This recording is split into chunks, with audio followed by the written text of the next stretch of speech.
Welcome to your favorite YouTube channel, Cartoonist Kayfabe. My name is Ed Piscor. I'm Jim Rugg. We put out daily videos of comic book content, and we have more than 1,000 videos live on the channel right now. Chances are we might have talked about your favorite comics. So if you hit the little magnifying glass on the front page of the Cartoonist Kayfabe channel, search for your favorite comics, you can maybe find a video of us talking about that comic.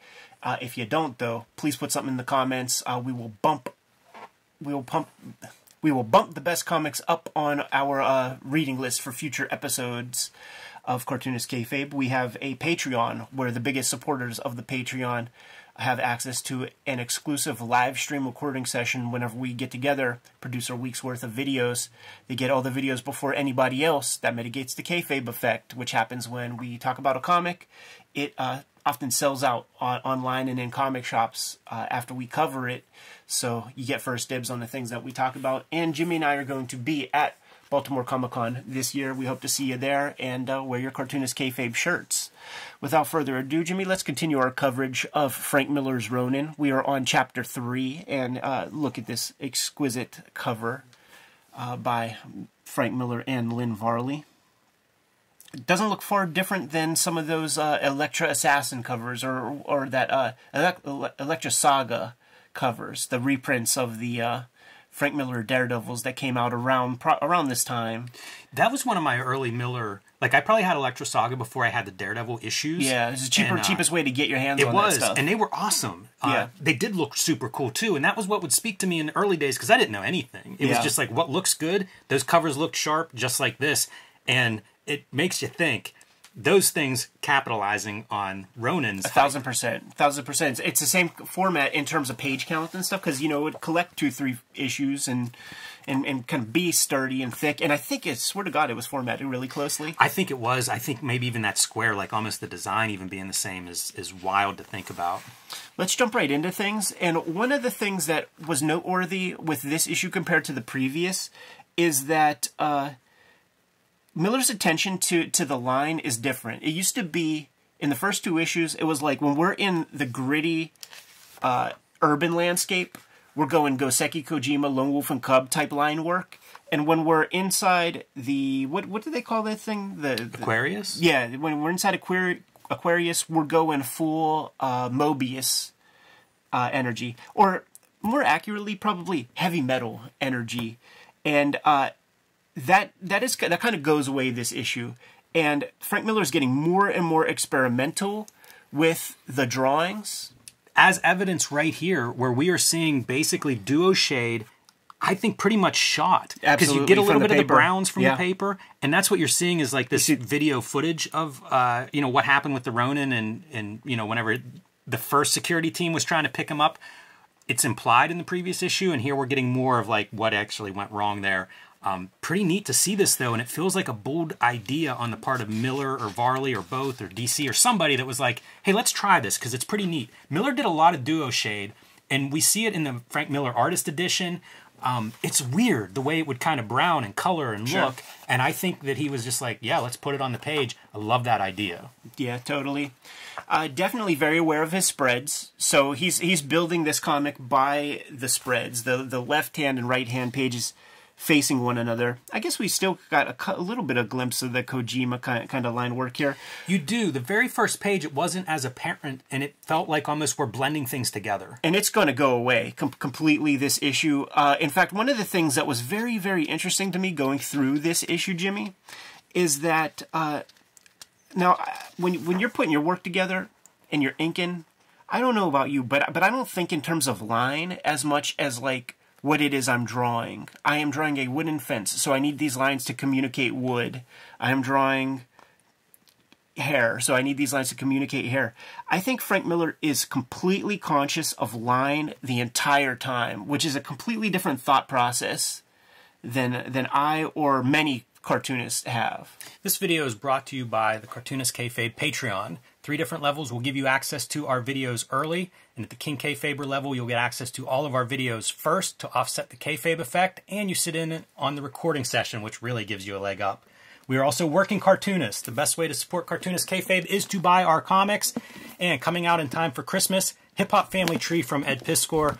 500 plus pages collecting all of the Hip Hop Family Tree in one handsome volume, along with 140 pages of extra back material, notes, art that hasn't been reprinted before, new art created just for this volume. Red Room, Crypto Killers, is the latest series in the Red Room universe. There are 2 volumes in trade paperback, and this 3rd volume is being published right now. Issue 3, recently published, features Latchkey Kids, now known as Switchblade Shorties, which is Ed's ongoing daily comic strip. This is the first appearance, so you may want to add this one to your collection as a key back issue. X-Men Grand Design is going to be collecting all 3 volumes into one edition, also in time for the holidays this year. The X-Men Grand Design Trilogy. You can pre-order that one now. My latest comics, True Crime Funnies, self-published, featuring 3 non-fiction stories, including 2 wrestling stories, available on my website or my Patreon. Young adult graphic novel, The Plain Janes. Street Angel, Deadliest Girl Alive, featuring the homeless ninja on a skateboard, collecting 8 complete stories. This is my action superhero series, and a new volume of Street Angel will be due out later this year in November, also from Image Comics. Get Princess of Poverty and Deadliest Girl Alive to have all of the Street Angel comics, and Hulk Grand Design, my contribution to the Grand Design mythos, celebrating 60 years of the Incredible Hulk. And now back to the video.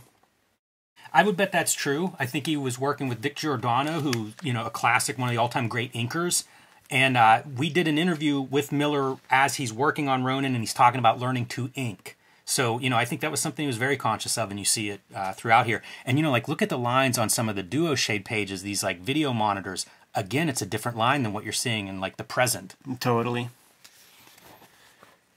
It's funny to think of how much experimentation is going into his biggest project of his career up to this point. Like, yeah, let's try this. Let's experiment with line. Let's experiment with duo shade, color. And it's totally what this is. It's just it's a chaotic work, and I think it's a necessary work for Frank Miller to have played around with this kind of stuff, because you do see wood shedding occurring that shows up in Sin City. In this very issue, even. Yeah, it's disappointing in a way that this is not a direction that Marvel and DC go, of like fostering creative experimentation. Right. This made me want to bust out the artist edition again, because this looks to me, you see the big dots and stuff. Yes. That he did this piece small and it got blown up for the spread.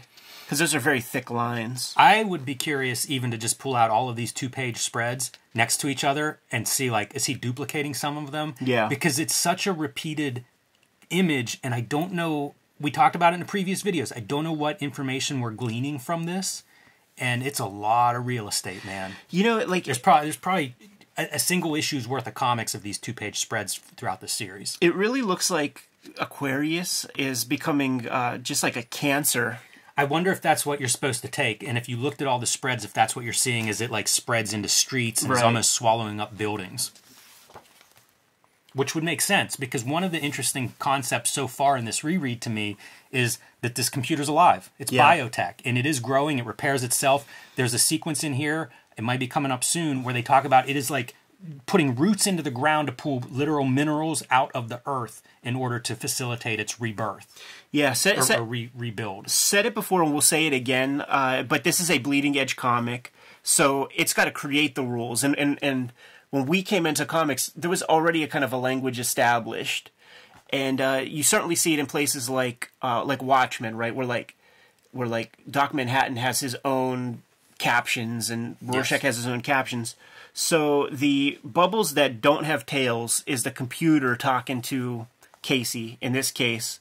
But we could have done well to have just even, 25% cyan on those bubbles to kind of separate the two. It would add some visual variety, and it would be 100% abundantly clear that it's the computer talking. I would have liked balloon shape, attention to balloon shape. You mentioned it in a past video of like maybe they're rectangles for the computer. Yeah. I could even see different shapes between the Ronin and like the humans here. There's a lot of things that could have been done there. But you know what? You talked about the ink line being different. There is a super fine line that he's employing in this issue that I don't remember at least it wasn't used as much in the first 2 issues. Yeah, no. And I love it. I'll point it out whenever I see it where I'm really excited by it. But it does feel like, again, a guy who's learning to ink in his own words and maybe responding to certain parts of it, maybe even the sensual part of it, because that fine line is a feeling. You know, like you're putting very little pressure on the paper, and it comes across. It feels like a different drawing style almost.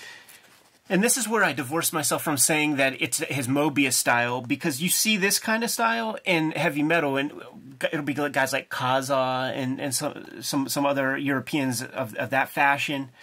So this is heavy metal style. Reading wise, the parts that I don't like about this issue, because I'm kind of still iffy, I'm not sure how on board I am with all this. There's a lot of racism, and I get it. There are like the races are who run neighborhoods in New York, so it makes sense that you would have racism between these groups. It's over the top. It's very, very ugly. Yeah, you know, like it's a very dark world, and it comes across, you know, clearly. Like in this case, we have a black man and a white man tied to this post in a hole.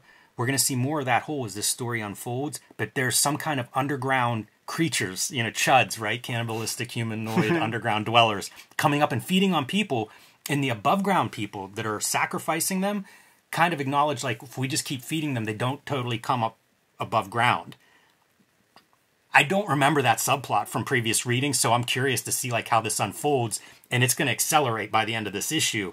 But another one of those like wild ideas. What's funny is that's in Daredevil also. Whenever you know how there are documentaries on the subterranean dwellings of people in Vegas and New York City and stuff like that. See the documentary Dark Days. Yeah, that was a famous one, right? I wonder if that's something that was commonly known. Like if you lived in New York, like you were aware that people are living underground, and it was an idea that captivated Miller, maybe? Because it is funny to see that in Daredevil and then to see it again in Ronin. Right. At a time whenever I don't know that we see too much of it. One of the things that I feel like I identified... Look, here, check out. This is like what the computer is creating, like these blossoms and stuff. I kind of love that concept. Yeah, it's gorgeous. But it's very heavy metal, right? Like that thin line, the pastel colors. That's another one. You know, man, I saw so many comments about try to get Lynn Varley for an interview. I would love to talk to Lynn Varley about this stuff, because she does... You compare this color and then Dark Knight color... She was bringing so much to the table with color, and I wonder how much of it was directed by Frank Miller, how much of it was her contribution, what she's thinking with this, but color is becoming bigger and bigger in this book to me. This is still written in Jim Shooter style, so you have, at least up to these 3 issues, every chapter has an explanation of what a Ronin is. Frank still has that stink of every issue somebody's first issue, and it's written that way, in that serialized way. Also, this is an example of a comic that is very much plot driven. So we're not really building the deepest character. The Ronin is... We're standoffish to the Ronin. You know, he's almost like a phantom of this comic in a way. And we're not getting deep with these other characters either. We're kind of watching a lot of stuff happen, but there's no real investment as a reader in any of these characters. Do you agree with that? I do agree. And earlier you mentioned something, not this video, but previous conversations, about, as a writer, intention and obstacles. Yeah. And I wonder what the intention of any of these characters are, like up to this point. And I get it, as the story's unfolding, we're seeing some intention, self-preservation, maybe on the part of a Ronin who's been transported through time. But it isn't necessarily clear that that was something Miller starts with in this. And I think that illustrates some of the characterization, because action and what your goals are, what you want, that helps define a character. And we don't really have that spelled out in a way that, like, that was priority 1 or 2. Yeah, like, if we have 3 main characters here, we have the Elon Musk of the company. And it's worth noting in this issue he was possessed by the demon in the last issue. So we don't see the demon in the demonic form, but we do see it in the form of this Elon Musk leader character, who up to this point, Aquarius was supposed to be no military, no weapon. He suddenly changed face now that it's the demon possessing him. You can guess that he's in favor of, let's weaponize this thing and go global. Yeah, and it's all about monetization. It's like, we're not going to invest in weapons unless that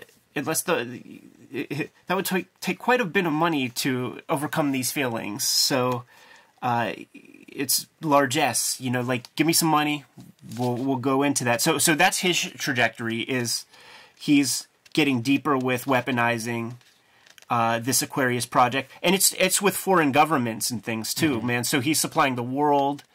That Casey chick is just kind of getting deeper into the conspiracy a little bit. And the Ronin tames a horse. So, like that's what happens this issue, I think. Yeah, it's a strange issue. Because so little happens in so many pages. A lot of setup, and I get the impression like this book's kind of running on almost out of Frank Miller's control. Like, I don't know if this was tightly plotted from issue 1 to 6. Right. So at this point, we're kind of in the forest looking for paths and it's finding our way as we go. And it's that thing, you know, like when I made the X-Men deal, it was for a certain amount of pages. All right, dude, here's the deal. You know, you get 250 pages, 260 pages, whatever it was. Have at it. So Frank got his page count ahead of time. You know, this is not the way a book should be built.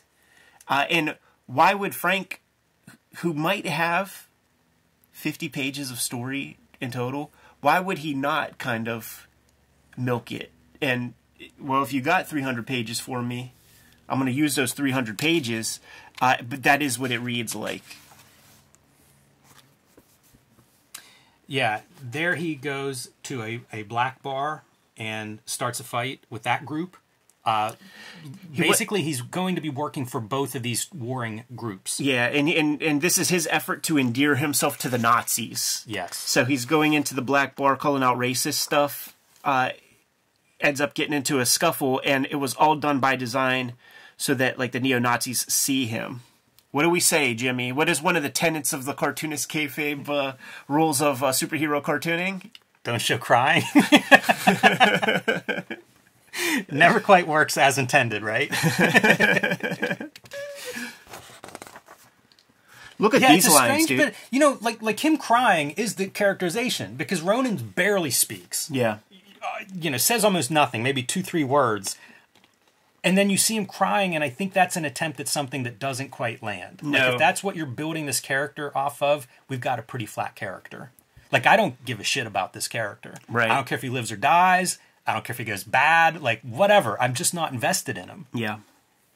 Give me a reason to cheer for him. I don't even know what he's doing. Right. Dude, how about this line work? Far different from everything else we've seen on, to date in this comic. I think this might be where Rob Liefeld gets those Venetian blind eyes that he had during his New Mutant days. Looks like it.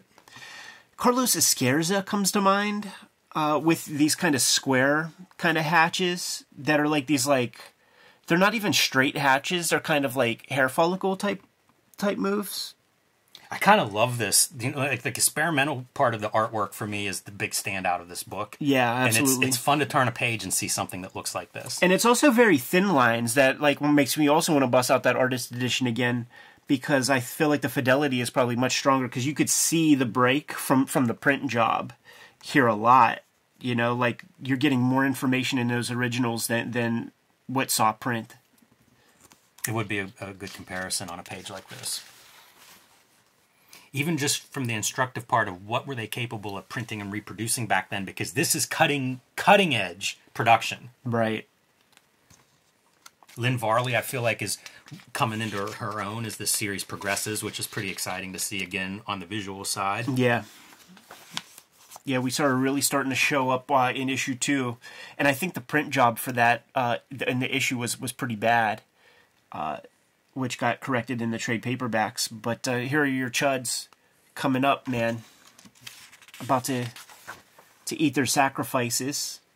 Man, I forgot about that Daredevil stuff. And there's almost, like, this is so reminiscent of a panel with Kingpin's wife. Yeah. That's that subplot. This is really cool, man, using those hatch lines for speed. This could be, some of that manga stuff creeping in.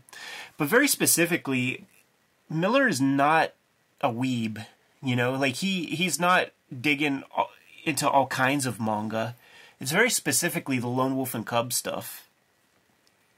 Yeah, it's probably a lot of what was available in the early 80s.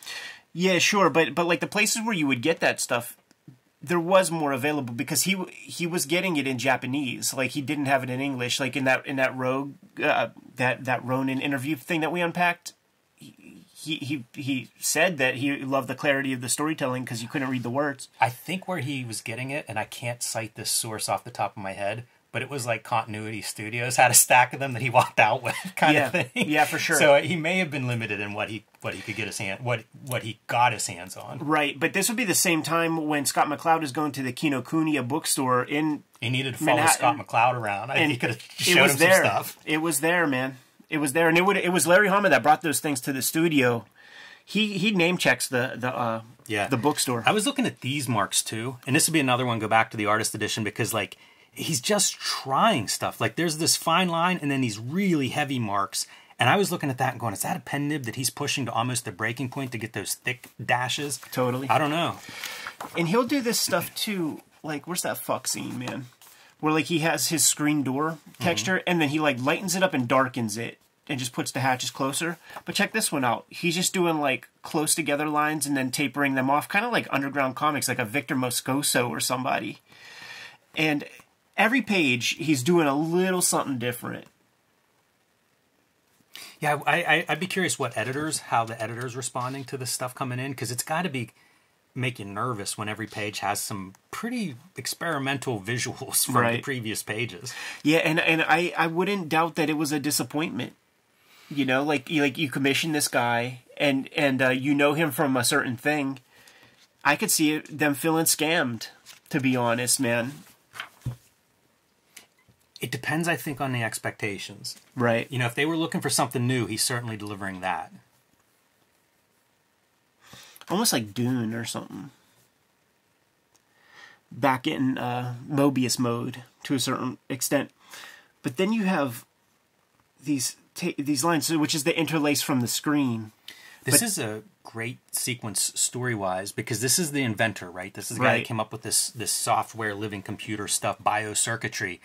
And now that it's going to be weaponized, he's not into this. And it's like, what's the contract say? And the contract pretty much says you can't do shit. And he acknowledges that and says, I could quit. That's about it.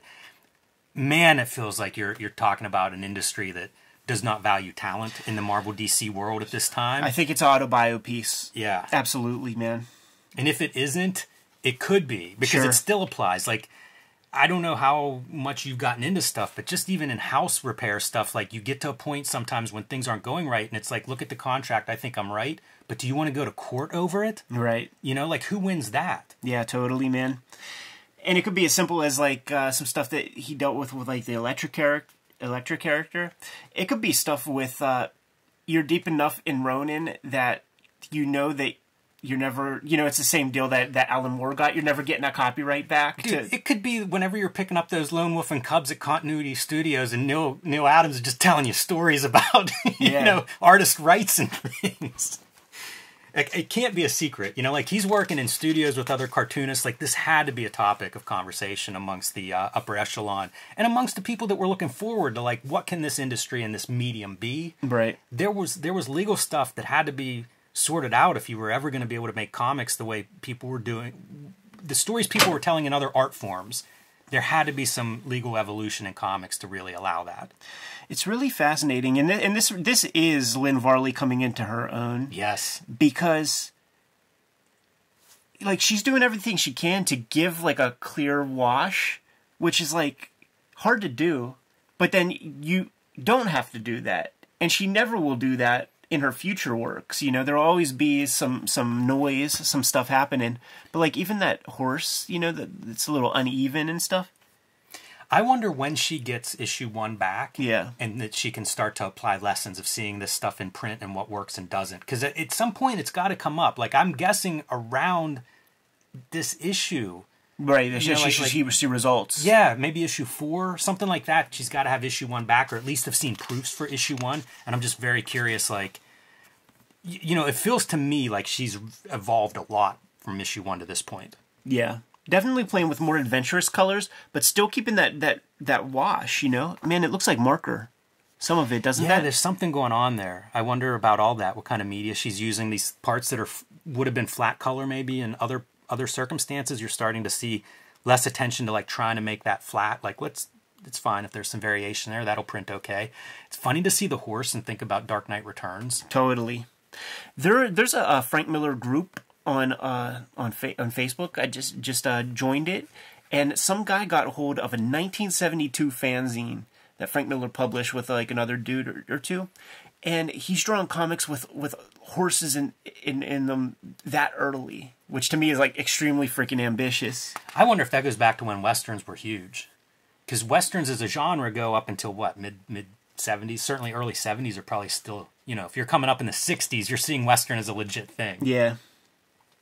Yeah, but it is like this is like the what who was it, man? I think Gil Kane making fun of guys like Frazetta and stuff for drawing carousel horses. I feel like just run the poll through this one. And now we have our security team is what we're fighting between the horses and the security guys. I love some of these visuals, you know, like look at this as a spread. It's awesome looking. Not the most exciting story, but awesome looking for just like comics that don't look like any other comics. And especially at that time, this would have been like a different art form if you pulled this off the rack on New Comic Book Day. Yeah, it almost looks like CF, Power Masters Comics or something. Introducing even newer lines than we've seen. You know, we're at page 40 of this issue, and we're getting different marks than we've seen previously. Do you think those are intentional in that he is being shocked, right? These are all tasers that are hitting him. Right. So do you think that's an intention of like, how do we show like electricity, like he's being shocked? Yeah, maybe. I think that some of it carries on, but we'll take a look. And it looks like it might be that damn those lettering nibs. You know, it's got that blunt edge, and then you just kind of, if you go to the edge, because it's blunt but it's flat here, so like you go to the blunt part and then bring it up to the flat. Whenever I was asking about like these marks, it crossed my mind that he was doing like a lettering nib with those, because they're these heavy almost dashes on some of them, and the other ones look like your Hunt 102 or even possibly a Tech pen. Yeah, I don't think any tool is off limit. If he's thinking of it or has access to it, I feel like we're going to see the mark on one of these pages. We're in Sin City. Yeah. We're there, dude.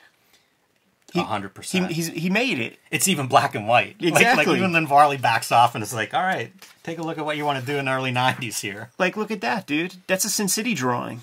It is 100%. In 1983. Yep. What's our indicia say, man? November 1983. He made it. Now the tears are starting to be blood tears. He's got the mask, dude. And then we go to Clear Line. As he kind of slowly comes to, and the haze of Lynn Varley's color like really helps sell that also with those brushed out edges. And here's our Nazi and our African American have found a common enemy. Yes. So now these two gangs are disposing of our Ronin as well as the Aquarius security team. Yep. And what do you do with that? We'll throw her down in that pit. Right. Is the first order of business, and that leaves our Ronin to like clean up the mess a little bit, and then is attached to Casey, which probably goes back to Ronin being Billy, who was originally in Aquarius and apparently had a crush on Casey. Right. It's almost starting to overcome the Ronin influence. Look at the interesting texture in that first panel by whatever color media Lynn Varley is employing there. It's almost like that page is drawn on a different textured paper because it doesn't carry over. Yeah, it's strange, although you see some of it like in the backgrounds here, so it could be, again, just something she's experimenting with. Maybe seeing a little bit of those results from issue 1 and saying, like, I think this will work. But it's just the lines of the paper. It's a different... Very curious. Anyhow, is this our guys jumping down the hole? Yeah, very cool image. One that I remember seeing in some promo stuff. Possibly even...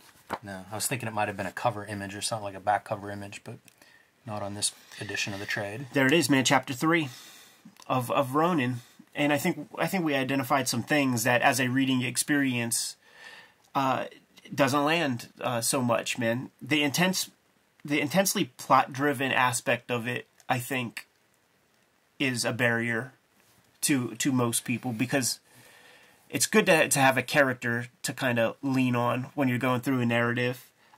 It's more fun to draw plot-driven shit, because it's a lot of fights and you're introducing a lot of cool stuff. Miller is doing so much in this attempting so much in this series, and both writing and art, right? Like, he's essentially doing a graphic novel here, which is not the standard Marvel DC stuff. It's not what he did in Daredevil. Yeah. So that's new. It's all original characters, so that's new. As ambitious as the artwork is, I think the writing is also that ambitious. You can see the artwork, you know, like, that's exciting. With the writing, I feel like there's a lot that he's learning on this that may not be paying off in Ronin, at least not so far. And that's harder to kind of like gauge. Yeah. You know, the artwork, if you changed out the English language, if you just erased the word balloons, I'd still be excited by looking at this art. Yeah. But story-wise, I think it's like a guy really swinging for the fences. And we know he's going to be hitting home runs for the next decade. But I think he's learning a lot probably in this. Well said, man. Good to go? Yes. Kayfabers, like, follow, subscribe to the YouTube channel, hit the bell so that we can notify you when new videos are available. Cartoonist Kayfabe is a daily YouTube channel, and this is the third chapter in Ronin. We have 2 other Ronin videos out there. Just take a look at the Frank Miller playlist that we have. But also, there's a search feature on the front page of the Cartoonist Kayfabe channel. Search for your favorite comics. We might have done an episode on one, and if we didn't, then put something in the comments. Let us know what comics we should be covering in the future. There's a Cartoonist Kayfabe Patreon, and the King Kayfabers on our Patreon, they get access to all the videos before anybody else. This comes in handy when we talk about something that you want to get and you want the cheapest copies. The King Kayfabers get first dibs on it all. We're going to be at the Baltimore Comic-Con in mid-September, 8th, 9th, 10th. Is that the dates, yes. Jimmy? I'll figure it out at some point. Look forward to seeing you guys there. But ultimately, the videos are brought to you by the books that we make. Jimmy, let the people know what you have. Coming out this November will be Street Angel, Princess of Poverty, from Image Comics. You can start to pre-order that one now, and that collects all of the comics that are not in Street Angel Deadliest Girl Alive, also from Image Comics. Put the 2 together, you'll have a complete set of all of the Street Angel comics that I have made up to this point. I self-published True Crime Funnies, featuring 3 nonfiction stories, including 2 wrestling yarns. That is available as a PDF on my website or on patreon.com/JimRugg, and I am reprinting that now. So if you missed out on the print edition, it will be out again soon, hopefully in time for Baltimore. Plain Jane's the first young adult graphic novel, and Hulk Grand Design, which I'm showing books that are available right now. As far as I know, Hulk Grand Design is out of print or unavailable at the distributor level. I still see them in comic shops. I think they're still available on Amazon. If you haven't bought Hulk Grand Design yet, what I'm telling you is pick it up sooner rather than later, because if it is out of print, no guarantee it'll even be reprinted, let alone when that might happen. So pick that one up. It's a book I'm very proud of. You can see it in the picture, that fluorescent green. It's a pretty unique book on your shelf. So grab that if you haven't already, and help out your local comic shop if they have one sitting on their shelf. Take that home with you. Hip Hop Family Tree Omnibus is coming to you in time for the holidays. It's scheduled to come out mid-October. It collects the 4 volumes of Hip Hop Family Tree that are out there in the wild today, but there's 140 pages of additionals that we're putting in here because it is the 10th anniversary of Hip Hop Family Tree. It's the 50th anniversary of hip hop culture, so we had to do something special where this comic is concerned.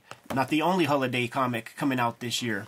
X-Men Grand Design Trilogy trade paperback is going to be coming to you in stores in November. It's collecting all of my X-Men Grand Design works, and there is a volume or 2 of that completely out of print as we speak.